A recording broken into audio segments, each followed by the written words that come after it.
Hello everyone. आज का हमारा टॉपिक है इकोसिस्टम। ये टॉपिक ना बहुत ही कॉमन टॉपिक है, काफ़ी एग्जाम्स में पूछा जाता है। तो इसके लिए हम विशेष नहीं बोल सकते कि इस एग्ज़ाम में आता है या इसमें आता है। ये ईवीएस का टॉपिक है और कई एग्जाम्स में इससे क्वेश्चन पूछे गए हैं। तो ये वीडियो का फर्स्ट पार्ट है इस टॉपिक का, जिसमें हम लोग जीवीय घटक को कवर करेंगे, और जो सेकेंड पार्ट बनाऊँगी उसमें इसके अजीवीय घटक को कंप्लीट करेंगे। मैं बहुत ही आसान भाषा में इसको समझाऊँगी। चलिए फिर स्टार्ट करते हैं। पारिस्थितिकी तंत्र। पारिस्थितिकी तंत्र को इंग्लिश में हम लोग इकोसिस्टम कहते हैं। पारिस्थितिकी तंत्र शब्द का प्रयोग सर्वप्रथम ए जी टेंसले नामक वैज्ञानिक ने किया था। ये जो पारिस्थितिकी तंत्र है, इस शब्द के बारे में सबसे पहले जो वैज्ञानिक थे ए जी टेंसले, इन्होंने इसके बारे में सबसे पहले बताया। पारिस्थितिकी तंत्र वह तंत्र है जो वातावरण के जीवीय तथा अजीवीय कारकों के परस्पर संबंधों तथा प्रक्रिया द्वारा प्रकट होता है। जैसे कि मैंने आपको बताया था कि पारिस्थितिकी तंत्र में दो तरह के घटक पाए जाते हैं, जीवीय घटक और अजीवीय घटक, जिसको हम लोग इंग्लिश में बायोटिक घटक और अबायोटिक घटक कहते हैं। और दूसरा इनका नाम है जैविक घटक और अजैविक घटक। इन्हें इन्हीं नामों से बुलाया जाता है। तो ये जैविक और अजैविक घटक हैं, वो आपस में एक दूसरे से संबंधित होते हैं, या भोजन के लिए या किसी भी तरह से आपस में ये मिलके प्रक्रिया करते हैं। जैसे कि जो प्लांट होता है वो सूर्य के प्रकाश से अपना भोजन बनाता है, प्लांट्स को, और जो जीवधारी हैं वो खाते हैं। तो इस तरह से आपस में एक दूसरे से रिलेटिव होते हैं, एक दूसरे के बिना इनका काम नहीं चल सकता। क्योंकि इन्हें ऐसे सूर्य है तो मतलब जो पौधा है उसको सूर्य के प्रकाश की जरूरत पड़ेगी, और जो मनुष्य है या अन्य जीवधारी हैं उनको पौधों की जरूरत पड़ती है अपने भोजन के लिए। तो ये दोनों जीवीय और अजीवीय घटक दोनों आपस में एक दूसरे पर निर्भर रहते हैं। एक पारिस्थितिक तंत्र एक तालाब की बूंद के जैसा छोटा, एक जो पारिस्थितिक तंत्र है, अगर आपसे कभी पूछा जाता है कि पारिस्थितिक तंत्र का एक उदाहरण दो, जो सबसे छोटा पारिस्थितिक तंत्र है, वो है तालाब की एक बूंद के जैसा हो सकता है, या एक समुद्र के जैसा बड़ा भी हो सकता है। और जो पारिस्थितिक तंत्र है वो स्थायी भी होता है और अस्थायी भी होता है। और स्थायी में क्या होता है, जो जल और समुद्र हैं वो स्थायी के उदाहरण हैं, जो स्थायी पारिस्थितिक तंत्र हैं उसके उदाहरण हैं। और जो है जो क्या कहते हैं उसको, ताजे जल का जो तालाब होता है या खेत होता है, वो अस्थायी इकोसिस्टम के उदाहरण हैं। हमारी पृथ्वी वो बहुत बड़ा पारिस्थितिक तंत्र है। हमारी पृथ्वी क्या है, एक बहुत बड़ा पारिस्थितिक तंत्र है, जिसमें समस्त जीव समुदाय सूर्य के प्रकाश, सूर्य से प्राप्त ऊर्जा पर आश्रित रहते हैं। जैसा कि मैंने आपको अभी बताया था कि पेड़ पौधे सूर्य से ऊर्जा लेते हैं और सूर्य से प्रकाश लेते हैं, उससे अपना भोजन बनाते हैं, भोजन से उनको ऊर्जा मिलती है। तथा पृथ्वी के भौतिक वातावरण अथवा अर्थात जैव मंडल से जीवों को उपयोगी समस्त तत्वों की प्राप्ति होती है। जो पृथ्वी पर जैव मंडल जो पाया जाता है, तो इससे क्या होता है, समस्त जीवधारियों को अपने सारे तत्व मिल जाते हैं जीवित रहने के लिए। पारिस्थितिक तंत्र के अंश अथवा घटक, या इंग्लिश में इसको बोलते हैं कंपोनेंट्स ऑफ इकोसिस्टम। पारिस्थितिक तंत्र के दो घटकों में बांटा जाता है, जो मैंने आपको अभी बताया था। जो इकोसिस्टम है उसको हम दो घटकों में बांटते हैं, या दो कंपोनेंट्स में डिवाइड करते हैं। जैसे फर्स्ट होता है जीवीय घटक और सेकंड होता है अजीवीय घटक। इंग्लिश में इसको बोलेंगे बायोटिक कंपोनेंट और अबायोटिक कंपोनेंट। और जो आज हम लोग इस वीडियो में जीवीय घटक के बारे में जानेंगे, तो हम इसके बारे में जानते हैं कि ये जीवीय घटक जो है वो तीन भागों में बांटा जाता है, या तीन प्रकार के होते हैं जीवीय घटक। फर्स्ट होता है उत्पादक, और दूसरा होता है उपभोक्ता, और तीसरा होता है अपघटक या अपघटनकर्ता। उत्पादक क्या होते हैं, जो भोजन का निर्माण करते हैं, जैसे कि पेड़ पौधे। और उपभोक्ता क्या होते हैं, जो अपने भोजन के लिए दूसरे जीव जंतुओं पर डिपेंड होते हैं, दूसरे जीव धारुओं पर, जैसे कि पेड़ पौधों पर डिपेंड रहते हैं उपभोक्ता। अपघटनकर्ता क्या होते हैं, जो उपभोक्ता अपना सारा जीवन चक्र पूरा करने के बाद, जो जीवन चक्र है उसको पूरा करने के बाद जब मर जाता है या उसकी मृत्यु हो जाती है, तो उसकी जो बॉडी होती है उसको डिकम्पोजर करने का काम करते हैं, अपघटन करने का काम करते हैं। अपघटन के द्वारा उसको मिट्टी में मिला देते हैं, जैसे कि जीवाणु वगैरह। जीवीय घटक। जीवीय घटक में फर्स्ट पॉइंट आता है आपका उत्पादक। उत्पादक क्या होते हैं, उत्पादक हरे पेड़ पौधे जो सूर्य के प्रकाश में अपना भोजन बनाते हैं, उन्हें हम प्राथमिक उपभोक्ता या मूल उत्पादक कहते हैं। ये उत्पादक भी दो प्रकार के होते हैं, जैसे कि फर्स्ट है जो हरे पेड़ पौधे हैं, वो हैं सबसे फर्स्ट। इनको हम लोग इंग्लिश में प्राइमरी प्रोड्यूसर कहते हैं। इस भोजन के द्वारा पौधों में वृद्धि और प्रजनन होता है। वृद्धि मतलब ग्रोथ करते हैं और रिप्रोडक्शन का कार्य करते हैं। इस क्रिया में पौधों से ऑक्सीजन निकलकर वातावरण में मिल जाती है। जैसे पौधों से इस प्रकार जब जो पेड़ पौधे अपना भोजन बनाते हैं तो उसके बाद उनसे ऑक्सीजन निकलती है, उस क्रिया के द्वारा ऑक्सीजन निकलती है, वो वातावरण में मिल जाती है। और जो ऑक्सीजन क्या है, मनुष्य के लिए काम आती है, मनुष्य और जीवधारी उनके लिए काम आती है, जिससे मनुष्य श्वसन का कार्य करता है। ऑक्सीजन मनुष्य के श्वसन के काम आती है, जिसके फलस्वरूप उनको मनुष्य को ऊर्जा मिलती है।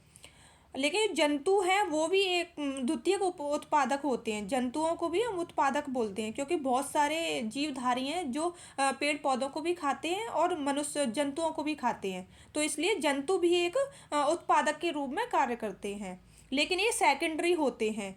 जंतु परपोषी होते हैं। जंतु अपने भोजन के लिए दूसरों पर डिपेंड करते हैं, दूसरों पर निर्भर रहते हैं और पौधों के द्वारा बनाया गया भोजन को खाते हैं। इस भोजन से जंतु अपने लिए वसा और प्रोटीन आदि बनाते हैं। इससे क्या करते हैं, जंतु जो भी इनको भोजन मिलता है उससे अपनी बॉडी में ग्रोथ करने के लिए मतलब इनको जो जिन तत्वों की जरूरत पड़ती है वो पेड़ पौधों से प्राप्त कर लेते हैं। इस प्रकार के जंतु भी कार्बनिक पदार्थ बनाते हैं और जंतुओं को हम लोग द्वितीय उत्पादक मानते हैं, क्योंकि जो कुछ जो उपभोक्ता हैं वो मतलब पेड़ पौधे भी खाते हैं और जंतुओं को भी खाते हैं, इसलिए जंतु भी उत्पादक का कार्य करते हैं। जंतु लेकिन द्वितीयक उपभोक्ता होते हैं। आपको याद रखना है, जंतु द्वितीयक उपभोक्ता है और पेड़ पौधे प्राइमरी प्रोड्यूसर हैं, उपभोक्ता। वे सभी जीव जंतु ऊर्जा उत्पन्न करने वाली वस्तुओं को प्रत्यक्ष अथवा अप्रत्यक्ष रूप से पौधों से प्राप्त करते हैं, उन्हें उपभोक्ता कहते हैं। पौधों से या जंतुओं से प्राप्त करते हैं, उन्हें हम उपभोक्ता कहते हैं।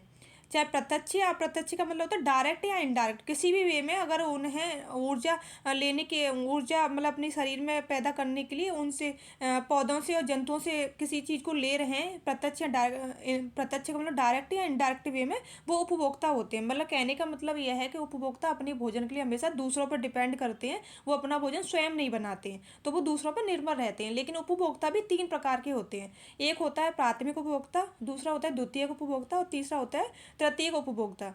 जो प्राथमिक उपभोक्ता होते हैं वो अपने भोजन के लिए सिर्फ पेड़ पौधों पर निर्भर करते हैं, और जो पेड़ पौधों पर निर्भर करते हैं, इसलिए इनको हम शाकाहारी कहते हैं या प्राथमिक उपभोक्ता कहते हैं। जैसे कि कुछ जंतु होते हैं जो कीड़े मकोड़े टिड्डी वगैरह, जो पेड़ पौधों के कोमल भागों को खाते हैं, पत्तियां और कोमल भागों को खाएंगे।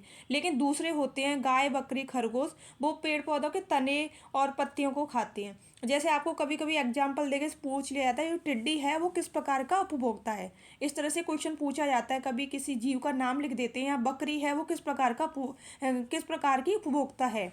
तो आपको इसको याद रखना है, बकरी शाकाहारी है, गाय भी शाकाहारी है और टिड्डी वो भी शाकाहारी है, वो सिर्फ पेड़ पौधों को ही खाते हैं। लेकिन अगर इसमें आपसे शेर पूछ लिया जाएगा तो मतलब शेर गलत है, वो इसमें प्राथमिक उपभोक्ता की श्रेणी में नहीं आता है। प्राथमिक उपभोक्ता वही होते हैं जो सिर्फ पेड़ पौधों पर ही डिपेंड रहते हैं। इन्हें हम प्राथमिक उपभोक्ता और शाकाहारी दोनों नामों से बोलते हैं, और इसलिए दोनों नामों को आपको याद रखना है। द्वितीय उपभोक्ता वे जीव जंतु होते हैं जो शाकाहारी जीव जंतुओं पर डिपेंड रहते हैं। द्वितीय क्या होते हैं, ये मांसाहारी होते हैं। जो शाकाहारी जीव जंतु थे जो अपना भोजन पेड़ पौधे खा के बना रहे थे, उन जंतुओं को ये खाते हैं द्वितीय उपभोक्ता, इनको कहते हैं मांसाहारी। जैसे मेंढक शेर और चीता ये मांसाहारी होते हैं। ये क्या होता है कि जो मतलब ये ओनली मांस खाते हैं, इसलिए इनको मांसाहारी कहते हैं। जीव जंतु खाते हैं, पेड़ पौधे नहीं खाते हैं, ना शेर खाता है ना चीता खाता है, इसलिए इनको हम लोग द्वितीय उपभोक्ता कहते हैं। ये द्वितीयक उपभोक्ता होते हैं। तृतीय उपभोक्ता थर्ड कंज्यूमर, कुछ जीव जंतु ऐसे होते हैं जो शाकाहारी जीव जंतुओं को भी शाकाहारी को भी खाते हैं और मांसाहारी दोनों को खाते हैं, तो इसलिए इनको हम लोग तृतीयक उपभोक्ता की श्रेणी में रखते हैं। इनको कहते हैं हम सर्वहारी होते हैं, मतलब सब कुछ खाते हैं ये, मतलब शाकाहारी चीज़ें भी खाते हैं और मांसाहारी भी खाते हैं, दोनों को खाते हैं, इसलिए इनको हम लोग शाकाहारी की श्रेणी में रखते हैं। जैसे कि जो सांप है वो मेंढक को खाता है, और जो गिद्ध है वो सांप को खाता है। ये साइकिल के तौर पे काम करे, और मनुष्य भी इसी श्रेणी में आता है, मनुष्य भी सब कुछ खाता है।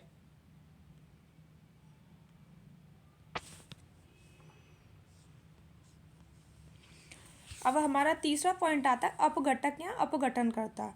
वे जीव जो मृत शरीर को सड़ा देते हैं, वे जीव जो मृत शरीर है उसको सड़ाने का कार्य करते हैं, उसको कहते हैं अपघटन। अपघटन मतलब होता है किसी चीज़ को मिट्टी में मिला देना। जिस समय उत्पादक और उपभोक्ता अपना जीवन चक्र पूर्ण करके मर जाते हैं, उत्पादक मतलब पेड़ पौधे, उपभोक्ता जो भी उनको खाने वाले होते हैं जीव जंतु, वो जब अपना जीवन काल पूरा करने का मर जाते हैं तो उनकी जो डेड बॉडी होती है, जो मरा हुआ शरीर होता है, उसको उसको फिर जीवाणु और कवक अपने भोजन के रूप में प्रयोग करते हैं। उनकी जो बॉडी है उससे जो जीवाणु और कवक अपना भोजन प्राप्त करते हैं।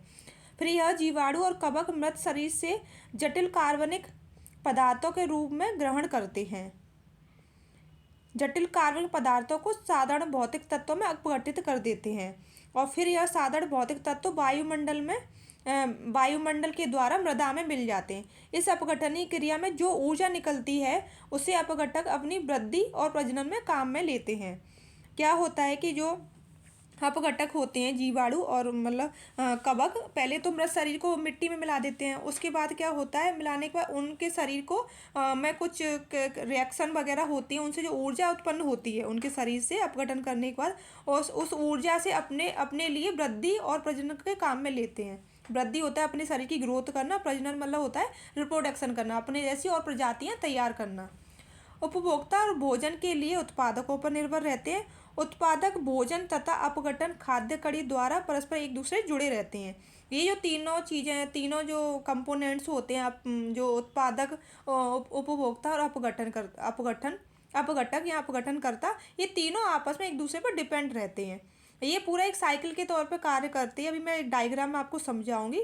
जीवीय या जीवीय घटक के प्रत्येक स्तर को पोषी स्तर कहते हैं या ट्रॉपिकल लेवल कहते हैं। जो जीवीय घटक होता है उसका जो भी जो लेवल होता है, जो 3 लेवल होते हैं, उनको हम लोग ट्रॉपिकल लेवल कहते हैं। पोषी मतलब होता है पोषण के लिए, पोषण का स्तर। अब हम लोग इस टॉपिक को एक मतलब डायग्राम की हेल्प से जानेंगे। फर्स्ट देखिए, इसमें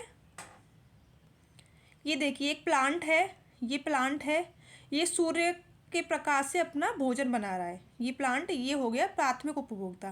फिर उसके बाद क्या है, ये है हर्बीवोरस, जिसको हम शाकाहारी बोलते हैं, हिरन है। हिरन अब प्लांट को अपने भोजन के रूप में ग्रहण कर रहा है, तो ये प्राथमिक उपभोक्ता हो गया। हर्बीवोरस है ये प्लांट से अपना भोजन ले रहा है। फिर जो हर्बीवोरस है उसको कार्निवोरस खा रहा है, ये है टाइगर। जो टाइगर है वो इस हर्बीवोरस को खा रहा है ना। तो ये हो गया मांसाहारी का। कार्निवोरस होता है मांसाहारी। लेकिन जो ओमिनोवोरस है, जो मनुष्य है, वो इन दोनों को खाता है, इसको भी खाता है और वो इसको भी खाता है। मतलब जो उत्पादक है उसको भी खा रहा है और प्राथमिक उपभोक्ता है उसको भी खा रहा है। मतलब प्लांट को भी खाएगा और हिरन को, दोनों को खा रहा है ये मनुष्य, है ना। तो क्या होता है कि मनुष्य ने इन दोनों को खाया तो वो सर्वाहारी है, ओमिनोवोरस है।